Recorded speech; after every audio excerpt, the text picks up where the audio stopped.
இந்த திராவிட மாடல் அரசாங்கத்திற்கும் நான் கொஞ்சம் அரசியல் தான் பேசணும். ஏன்னா அக்கா ரொம்ப அரசியல் பேசிட்டு இருந்தாலும் நானும் பேச வேண்டிய கட்டாயத்தில் இருக்கிறேன்.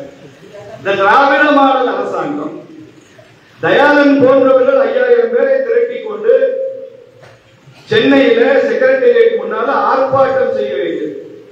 ஒரு சிலையை கழுவி அதை சுத்தமாக வைத்து மாலை அணிவிக்க வேண்டும் என்றால் கூட கலெக்டர் ஆபீஸ் முன்னால போராட்டம் செய்து கைது செய்யப்பட வேண்டிய நிலையில் தான் ஒரு முக்கியமான தலைவருக்கு, அதுவும் பொது உடைமை தலைவருக்கு அங்கீகாரம் கொடுக்கிற நிலைதான் திராவிட மாடல் அரசாங்கம் இருக்கு. அதே தயாளன் சொன்னாரு, மத்திய அரசாங்கத்தை போய் நாங்க பிரிண்டிங்ல பேப்பர் கொடுத்தோம், இத பிடிஎஃப் கொடுங்கன்னு கேட்டாங்க. பிடிஎஃப் கொடுத்துட்டு நாங்க ஊருக்கு வரணும்னு வர்ணகுலத்தான ஏவி ஃப்ரீடம் ஃபைட்டர் அறிவிச்சுட்டாங்க. அப்படின்னு ஏன் மாநில வர்ணகுலத்தானவர்களை இத்தனை ஆண்டு காலம் இந்த ஆட்சி செய்த கட்சிகள் அரசாங்கங்கள் அவரை ஏன் ஏவி ஃப்ரீடம் ஃபைட்டர் அங்கீகரிக்கவில்லை என்றால் அதற்கு வர்ணகுலத்தான் தான் காரணம். சில தேசபக்தர்கள் மாவீரர்கள் போராட்ட களத்திலேயே உயிரிழந்தவர்களுக்கு யாரோ வர்றவங்க போறவங்க பாராட்டினா அவங்களுக்கு பிடிக்காது. நரேந்திர மோடி மாதிரி ஒரு மாவீரர் வருவார், வரலாற்றுல யுக நாயகனாக ஒரு மோடி வருவார், அவர் வாயால என்ன ஏவி ஃப்ரீடம் வைக்கிறது சொல்லணும்னு நூற்றாண்டுகளாக காத்திருந்த ஆன்மா தான் வர்ணகுலத்தாருடைய ஆன்மா என்பது எனக்கு நம்பிக்கை இருக்கு. உங்களுக்கு நம்பிக்கை இருக்கான்னு எனக்கு தெரியாது. அதனால அப்படிப்பட்ட மாவீரன் வர்ணகுலத்தானை முதல் சுதந்திர போராட்ட வீரர் என்று மத்திய அரசும் குறிப்பாக ஐயா மோடி அவர்களும் அறிவித்ததற்கும் அதற்காக இந்த சமூகமே திரண்டு இன்னைக்கு புதுச்சேரியில எங்கள் மாநில தலைவர் ஐயா ராமலிங்கம் அவர்கள் முன்னிலையில தலைமையில பிரதமர் அவர்களுக்கு நன்றி தெரிவிக்கிற இந்த விழா நடத்த ஏற்பாடு செய்தவர்கள் ஒவ்வொருவரையும் நான் பாராட்டுகிறேன், வணக்கம் சொல்கிறேன். எனக்கு நீண்ட நாளாக நண்பராக இருக்கக்கூடியவர் தயாளன். அவர் செய்த முயற்சி அபாரமானது.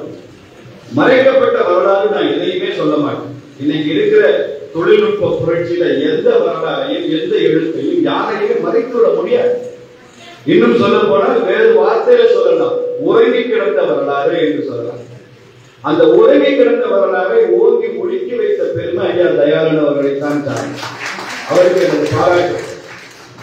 அதே மாதிரி பாண்டியபதி என்பதை ஒரு 400 ஆண்டுகளுக்கு முன்னரே வழக்குழித்து விட்டு போய்விட்ட ஒரு சம்பிரதாயத்தை, ஒரு மரபை, ஒரு பண்பாட்டை அதை மீட்டுருவாக்கம் செய்து இன்னைக்கு தூத்துக்குடியில் நடத்தி கொண்டிருக்கிற சகோதரர் ஆரோக்கியராஜ் அவர்களுக்கும் நமது பாராட்டுகளை தெரிவித்துக் கொள்வோம். இன்னைக்கு மதியம் வந்ததிலிருந்து எனக்கு உணவளித்தார், தங்க இடம் கொடுத்தார், அப்படிலாம் நான் மகிழ்ச்சி அடைஞ்சேன். ஆனா ஒவ்வொரு இடத்துலையும் அப்படி மீன் குழம்பு போட்டுக்கிட்டு வர்ணகுலத்தான் வரலாறு சொல்றாரு. இந்த மீன் குழம்பு நல்லா இருக்கான்னு கேட்பாரு. நல்லா இருக்கு சார், உங்க மனைவிக்கு நன்றி சொல்லுங்கன்னு சொன்னோடனே இந்த வர்ணகுலத்தான்ல சார் அப்படின்னு ஆரம்பிப்பாரு. இல்லை அசோக் அவரு சாப்பிடவே விடல. இந்த வர்ணகுலத்தான பத்தி கேட்காம, இந்த வரலாறை கேட்காம ஒரு கவலம் சோறு மாவுன்னு நீ சாப்பிட்டு பாரு அப்படின்னு அன்பு சகோதரர் இல்லை அசோக் அவர்கள் பாரதிய ஜனதா கட்சியினுடைய மீனவர் பிரிவினுடைய மாநில அமைப்பாளராக இங்க வந்திருக்கிறவர் மற்றும் எல்லா சகோதரர், குறிப்பா சகோதரிகள், உங்கள் அனைவருக்கும் எனக்கு மதிய மீன் குழம்பு கொடுத்து விட்ட சகோதரி இங்கதான் இருப்பாங்க நினைக்கிறேன், வந்திருக்காங்களா? அவங்களுக்கு நன்றி. அதனால இது ஒரு நல்ல நிகழ்வாக நான் பார்க்கிறேன். தொல்காப்பியத்துல, தமிழ் இலக்கியத்துல ஆதி இலக்கியம் தொல்காப்பியம் தான். அந்த தொல்காப்பியத்தினுடைய வரிகளிலேயே எடுத்த உடனே வர்ணகுலத்தானை பற்றி தான் தொல்காப்பியரே பேசுகிறார். வருணன் மேய நெடுமணல் உலகம் என்றுதான் தொல்காப்பியம் சொல்கிறது. எந்த அங்கீகாரம்? தொல்காப்பியரும் சங்க இலக்கியங்களும் ஒட்டுமொத்த தேசமுமே அங்கீகாரம் கொடுத்த பிறகு ஏதோ வந்துட்டு போற சில ஆட்சியாளர்களும் அரசியல்வாதிகளும் கொடுக்கிற அங்கீகாரத்திற்கு ஏங்கி தவிக்கிற சமூகம் இது அல்ல என்று தெரியும். சலுகைக்காக இயங்குகிற சமூகம் பரதவர் சமுதாயம் இல்லை, பெருமைக்காக இயங்குகிற சமுதாயமாகத்தான் இந்த பரதவர் சமுதாயம் இருக்கிறது. அதனால்தான் 300-400 ஆண்டுகளுக்கு முன்னால ஒரு தூங்கி கிடந்த வரலாற்றை எழுப்பி இன்னைக்கு ஒரு பிரதமர் அவர் துவக்க கால முதல் காலகட்டத்தினுடைய சுதந்திர போராட்ட விடுதலை வீரர் என்று சொன்ன போது அந்த பெருமை நமக்கு கொப்பிடிக்கிறது என்றால் இது ஏதோ சலுகைக்கான ஒரு குரல் அல்ல. என் பெருமையை இந்த தேசத்தின் பிரதமர் பேசிவிட்டார் என்ற மகிழ்வில் தான் நாம் எல்லாம் அங்கே அமர்ந்திருக்கிறோம். அப்படிப்பட்ட பெருமைக்கு சொந்தக்காரர்கள் நாம். அதே தமிழ் இலக்கியம் பகல்கிறது. நான் எழுதி வச்சுட்டு தான் வந்திருக்கிறேன். தமிழ் இலக்கியம் சொல்லுது, இளஞ்சிலும் பரப்பின் எவிசுரா, இளஞ்சிலை பரப்பின் எவிசுரா நீக்கி இளஞ்சிறு பரப்பின் எலிசுரா நீக்கி வலமுறை மூழ்கிய வான் திமிழ் பரதவர் அப்படின்னு சொல்றாங்க. வான் திமிழ் ஏறுகளுக்கெல்லாம் திமிழ் இருக்கும். திமிழ் எங்க ஊர் பக்கம் மதுரை பக்கம் வந்தீங்கன்னா ஜல்லிக்கட்டு காளைகளுக்கெல்லாம் திமிழ் இருக்கும். அந்த திமிழ் என்பது ஒரு வீரத்தின் அடையாளமாக வைத்திருக்கும், ஒரு கம்பீரத்தின் அடையாளம் அந்த திமிழ். அப்படிப்பட்ட திமிழ் பரதவர்களுக்கு எங்கே இருக்குமா?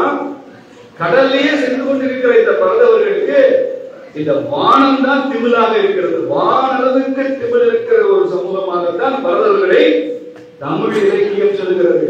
வலம்புரி மூழ்கிய வான் திமிழ் பரதவர்கள் அப்படின்னு சொல்றாங்க. இந்த நிகழ்ச்சியினுடைய தலைப்பை பாருங்க, சமுத்திரபுத்ரா அபிநந்தாதி. இது இன்னொரு அட்ராக்ஷன் எனக்கு. இந்த சமூகத்தில் என்னை மிகவும் கவர்ந்த ஒரு இளைஞன் இருக்கிறான், தம்பி நவீன்.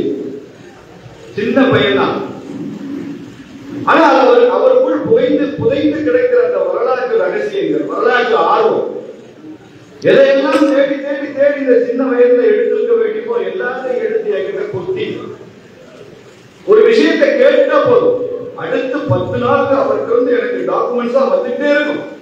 எல்லாமே இந்த பரதவ சமுதாயத்தை பற்றின சிறப்புகளா இருக்கும், பெருமைகளா இருக்கும். நவீன் இங்கதான் இருக்கிறார், உங்க முகத்தை காமிக்கிறார். அவருக்கு நம்ம கடவுளையில பாராட்டுகிறோம். இந்த வயதில் ஒரு ஆர்வமாக தன் வேர்களை தேடுகிற ஒரு இளைஞர் இருக்கிறார் என்பது உங்களுக்கு கூடுதல் பெருமை. நம்ம பூமி புத்திராங்கிற வார்த்தை தான் கேள்விப்பட்டிருக்கோம், மண்ணின் மைந்தர்கள் அப்படின்ற வார்த்தை தான் கேள்விப்பட்டிருக்கோம். குறிப்பா மகாராஷ்டிரால சிவசேனா கட்சி வரும்போது இந்த பூமி புத்திராங்கிற தத்துவத்தை பற்றி ரொம்ப பேச ஆரம்பிச்சாங்க. மண்ணின் மைந்தர்கள் அப்படிங்கிற ஒரு கொள்கையை பற்றி முழக்கங்களை எழுத ஆரம்பிச்சாங்க. ஆனால் இந்த வார்த்தை புதுசு. எல்லாரும் பூமி புத்திரர்கள் என்றால் இந்த பரதவர்கள் சமுத்திர புத்திரர்கள் என்கிற வார்த்தையால் அங்கீகரிக்கப்பட்ட ஒரு சமுதாயம். சமுத்திர புத்திரர்கள், பூமி புத்திரான்றத மண்ணின் மைந்தர்கள் சொல்லிவிடலாம். சமுத்திர புத்திரான் எப்படி சொல்றது? நான் யோசித்துக் கொண்டே வந்தேன். எனக்கு ஒரு வார்த்தை அப்படியே பொறி தட்டியது. சமுத்திர புத்திரான்னா பெருங்கடலின் பிள்ளைகள் அப்படின்னு சொல்றது. பெருங்கடலின் பிள்ளைகள் தான் இந்த பரதவர்கள். இங்க வந்து பேசுறதுக்கு அப்புறம் எனக்கே ஒரு வரலாற்று பற்றின ஒரு பார்வை என்ன தோன்றதுன்னா, இந்த தேசத்தை பரத கண்டபுரம், பாரத நாடுகிறோம்.